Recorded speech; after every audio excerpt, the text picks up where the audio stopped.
ದೇವನಹಳ್ಳಿ ರೈತರ ಹೋರಾಟಕ್ಕೆ ಜಯ 1777 ಎಕರೆ ಸ್ವಾಧೀನ ಕೈಬಿಟ್ಟ ಸರ್ಕಾರ, ರೈತರೇ ಕೊಟ್ಟರೆ ಪಡಿತೇವೆ ಎಂದ ಸಿಎಂ. ಶಾಸಕರ ದೂರುಗಳನ್ನು ಕೇಳಿ ಎಂದು ಸಚಿವರಿಗೆ ಸುರ್ಜೇವಾಲಾ ತರಾಟೆ. ನಿನ್ನೆ 11 ಮಂತ್ರಿಗಳ ಜೊತೆಗೆ ಉಸ್ತುವಾರಿ ಸಭೆ, ಶಾಸಕರ ದೂರು ಹೇಳಿ ವಿವರಣೆ ಸಂಗ್ರಹ. ಸಿದ್ದರಾಮಯ್ಯ ಅಧ್ಯಕ್ಷತೆಯಲ್ಲಿ ಕಾಂಗ್ರೆಸ್ ಒಬಿಸಿ ಸಮಿತಿ ಸಭೆ, ಜಾತಿ ಗಣತಿಯಲ್ಲಿ ಆರ್ಥಿಕ ಸಮೀಕ್ಷೆಗೆ ಪಟ್ಟು, ಇಂದು ಸಭೆ, 3 ನಿರ್ಣಯ ಸಾಧ್ಯತೆ.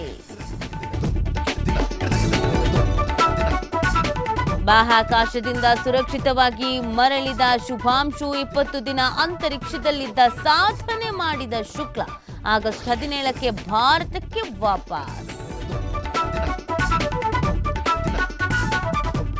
ಮಾಸ್ಕೋಗೆ ಬಾಂಬ್ ಹಾಕೋಕೆ ಆಗುತ್ತಾ ಎಂದ ಟ್ರಂಪ್, ಶಸ್ತ್ರಾಸ್ತ್ರ ಕೊಟ್ರೆ ಹೊಡಿತೀವಿ ಅಂತ ಝೆಲೆನ್ಸ್ಕಿ ಉತ್ತರ. ಅಮೆರಿಕ ಅಧ್ಯಕ್ಷರ ಪ್ರಶ್ನೆಯಿಂದ ಭಾರೀ ಸಂಚಲನ.